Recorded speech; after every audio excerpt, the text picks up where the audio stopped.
The new job search, break all the rules. That's next on this edition of Secrets of the Job Hunt. Secrets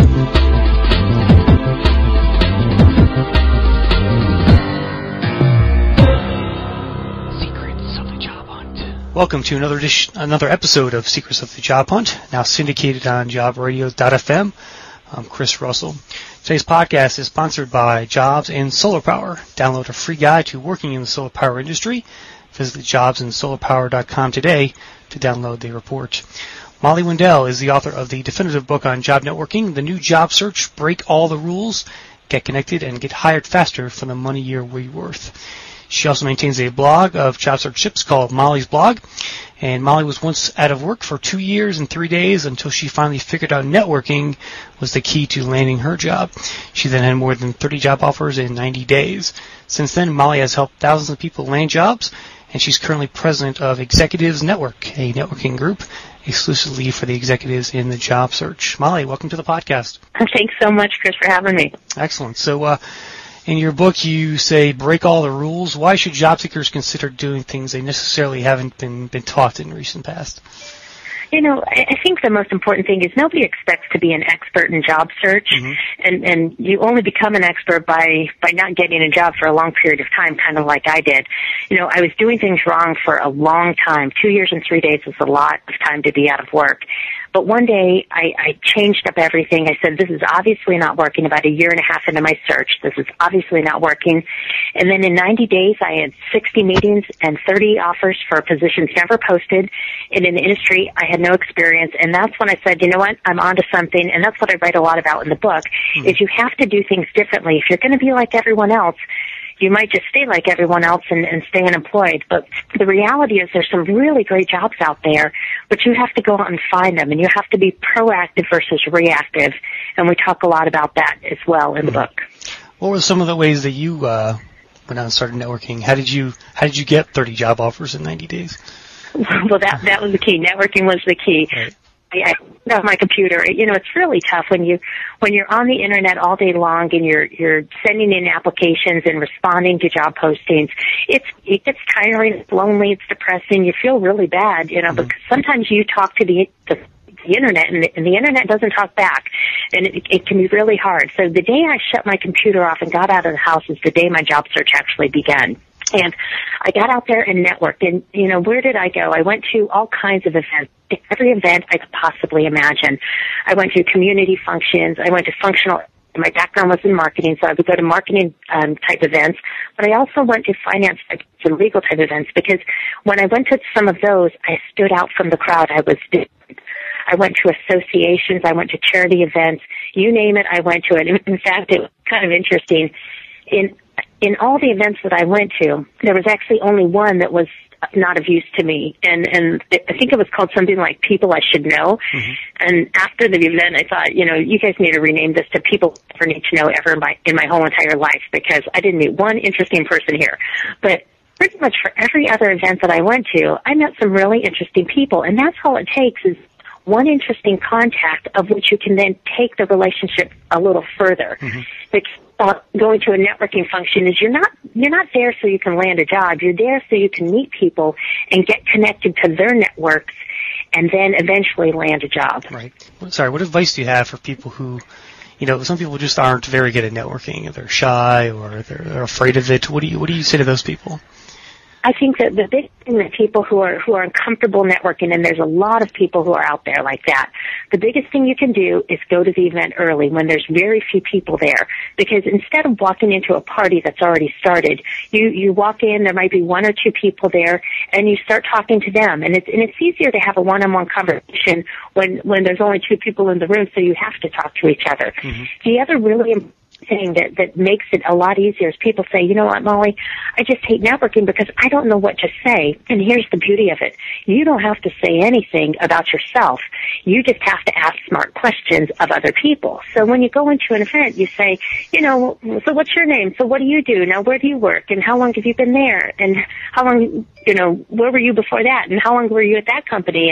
And what made you make the switch from this company to that company? And it's all about the smart questions to get them talking. The old Dale Carnegie stuff where turn the table on. And get people like you when you ask them questions about them and they start talking about themselves. The more they talk about themselves, the more they like you. You don't have to say anything about you, and you can walk away from the conversation, and these people will love you, and they'll also, most importantly, open up their network to you, which is what it's all about in networking when you're out there. So, don't worry so much about telling everyone, spewing your whole life history to someone else. Get to know the interesting people that you meet at these functions. And everybody's interesting. You just have to be a good questioner to really uncover the interesting things. Yeah, I think that's a pretty good point to make. So what are some other examples of breaking the rules in the job search? You list a couple here on the sheet, but give me a couple of yours. Well, I would say don't believe an online posting that says we only accept applications online. I can't believe that a company, if they met the right person at a function, said, okay, we'd love to talk to you, but first go onto your computer and send us an application. That just is not reality. Mm-hmm. Most people I know got their jobs from a referral. They didn't have to apply, but someone gave them a call and wanted to talk to them about a position. It's the same as it is. Just because we have the internet now, it doesn't mean life's any different. Right. And so you need to not listen to the computer and start actually having real life conversations with real life people. Another thing that I think is really important is I feel like you have to answer every question in a job interview. Okay, what do you mean by that? So I say don't answer any questions if you don't want to. Ask all the questions. I remember interviewing for a VP of marketing role, and I was talking to the CEO on the phone. He was in another city. And I said, hey, Mike, before we get started, let me ask you a quick question. And that question lasted for about, question after question after question, lasted for about an hour. And finally he said, hey, can I ask you a question now? And I'm like, gosh, I'm really sorry. I'm out of time. He goes, really? I'm like, no, I'm just messing with you. What do you want to know? And he asked me probably 2 questions of no significance, and he offered me the job. And it wasn't about, the point is, it's not about your background. It's about how you think and how you're going to contribute to the organization going forward. So it's the smart questions, the thought-provoking questions that get them thinking, wow, we need this person on our team. And that's the beauty of it all. But sometimes they see your questions as really, I guess you're saying those questions give them insight into your personality, your fit for them, right? Absolutely, and how you're going to think and, what you're going to bring to the table. By the questions you ask, tell them what you're going to bring to the table. The other thing, sometimes there's a person who really has to feel like they have to ask these questions. So if you do get caught in they're asking you the questions, just answer them how you want to answer them. So, for example, the what are your weaknesses question. I love when people ask me that question because I turn it into, okay, what is everything about a job that I don't ever want to do in a million years? And I'm going to put all that into one answer and send it back to them and say, you know what, if the team maintenance type of work, I'm not your person. So if that's what the job is, I'm not the person. But if it's a change agent and strategy and this and that, I'm your person. You'd be crazy not to hire me. And so then you kind of turn it into, if it was a routine maintenance role, you took yourself out of the running, you wouldn't have liked that anyway. Right. So take those opportunities like that when they, kind of lob it up in the air for you. Go ahead and down back to them to say, here's exactly where I fit and here's where I don't. And be the perfect fit for the job, because the last thing you want to get is a job that you're not the perfect fit for. Yeah, excellent. Okay. Also in your book, you talk about something called a job whisperer. What's that about?